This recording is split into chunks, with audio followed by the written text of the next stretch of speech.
नमस्कार दोस्तों, स्वागत है आपका मेरे YouTube channel the couple of Chambal में। आज मैं आप लोगों के सामने वेपोराइजर यूज करने का तरीका शेयर करने जा रहा हूं। मैं भी कुछ दिन से लो फील कर रहा हूं, तो ये स्टीम वगैरह मुझे डॉक्टर ने सजेस्ट की है, तो मैं एक वेपोराइजर लाया हूं मार्केट से जो इजीली अवेलेबल होता है। और ये वीडियो कोई प्रमोशन और कोई ब्रांड को सपोर्ट करने के लिए नहीं बना रहा हूँ। ये केवल मैं अपना पर्सनल एक्सपीरियंस आपको शेयर करने जा रहा हूँ कि मैं किस तरीके से ये वेपोराइजर का यूज करता हूँ। तो उसके कुछ इक्विपमेंट साथ में आते हैं और हाउ टू यूज और क्या क्या इसमें करना चाहिए, कौन सा पानी डालना है, क्या कैप्सूल है, अगर कैप्सूल नहीं है आपके पास तो क्या डालना है, वो सब चीजें मैं आपके साथ शेयर करूंगा। तो वीडियो लास्ट तक जरूर देखिए और वीडियो देखने के बाद मुझे बताएं जरूर कि आपको ये वीडियो अच्छा लगा या नहीं लगा। कुछ इस तरह का आपको ये डिवाइस मिलेगा। ये है कंटेनर जिसमें हम पानी भरते हैं और ये इसका हीटर है जिसका मेन प्लग ये है, स्विच इसमें लगा देंगे। और इसके साथ आपको मिलता है ये नोजल है, ये डायरेक्ट नाक में लगाने के लिए है। इस तरह से जिसको जुकाम खांसी इस टाइप की कोई बीमारी हो, डायरेक्ट नाक में इनहेल कर सकता है।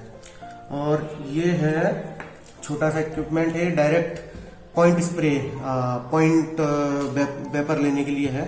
डायरेक्ट इसमें से देखो दो स्प्रे निकलेंगी इसमें से नोजल से, किसी में एक भी आ सकती है।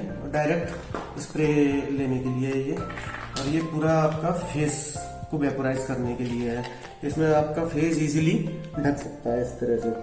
तो फेशियल्स ज्यादातर लोग फेशियल्स के लिए यूज करते हैं और अपने चेहरे को स्टीम देने के लिए यूज करते हैं।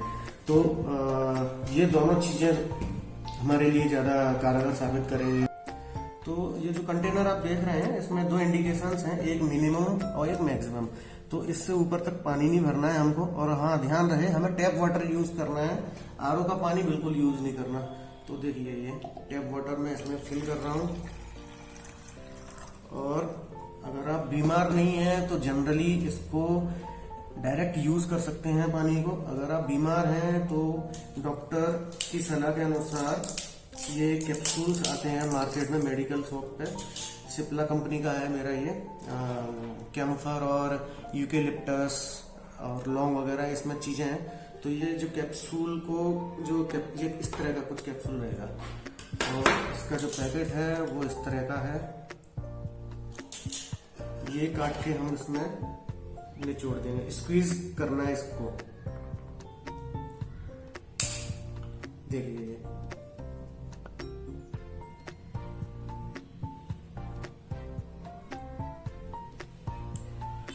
और ये पूरा निचोड़ने के बाद इसको हम फेंक देंगे। और जो इसका हीटर है, हीटर वाला पार्ट है, इसको हम इससे टाइट कर देंगे और प्लग इन कर देंगे इसको। और ये कुछ 10-20 सेकंड्स में स्टार्ट हो जाएगा। देखते हैं अभी। देखिए स्टार्ट हो चुका है, इसमें से स्टीम निकलना चालू हो गई है। और जो मैंने इसमें कैप्सूल डाला, अगर आपके पास अवेलेबल ना हो कैप्सूल तो विक्स वेपर भी इसमें मिक्स कर सकते हैं। बेसिकली जो फॉर्मूला है, कपूर, लौंग, तरपीन ऑयल, एक दो चीजें और हैं, मुझे एग्जैक्टली ध्यान नहीं है। उसी फॉर्मूले पे ये जो जुकाम अलगम खांसी के लिए काम करती है। तो ये स्टीम चालू हो गई इसमें से। तो ये है नोजल वाली, नाक वाली है ये। इसको देखते हैं लगा के।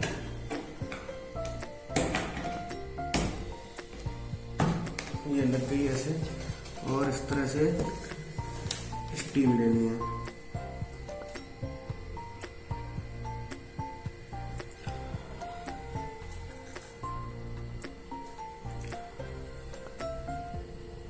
ये तो नोजल की हो गई।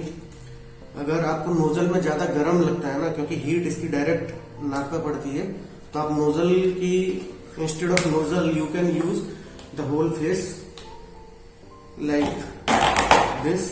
और इसमें आप अपना चेहरा इस तरह से रख सकते हैं। इससे आपको नाक और पूरे मुंह में पूरा स्टीम जाएगी। कुछ देर तक आपको इसमें भी थोड़ा सा हीट ज्यादा लगे तो आप ज्यादा देर तक यूज ना करें। और जो हीटर्स ये जो होते हैं ना बहुत जल्दी हीट भी कर जाते हैं, तो पैनिक मत करिए। आप इसको 5 से 10 मिनट लेने के बाद स्विच ऑफ करके फिर से स्विच ऑन कर लीजिए।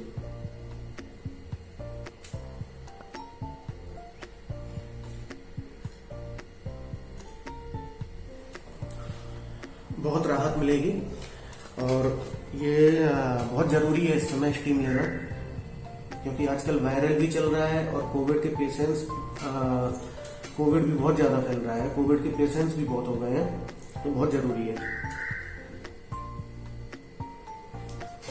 मेरी भी तबीयत डाउन थी तो मैंने भी अपना कोविड का सैंपल और ब्लड सैंपल कल भेजा है। तो ब्लड की रिपोर्ट तो आ गई है, उसमें मलेरिया, टाइफाइड, सीबीसी के अंदर हीमोग्लोबिन और प्लेटलेट्स सब नॉर्मल है। मलेरिया, टाइफाइड भी नॉर्मल है। कोविड की रिपोर्ट आजकल लेट आ रही है, तो गैस करता हूँ कि आज रात में या कल सुबह तक कोविड की रिपोर्ट भी आ जाएगी। जैसे ही आएगी मैं आप लोगों के साथ शेयर करूंगा, तो जरूर बताइएगा ये मेरा ट्यूटोरियल, ये वेपोराइजर का आपको कैसा लगा। वेट करूंगा मैं आपके कमेंट्स का। प्लीज सब्सक्राइब भी करना मेरे चैनल को। Thank you.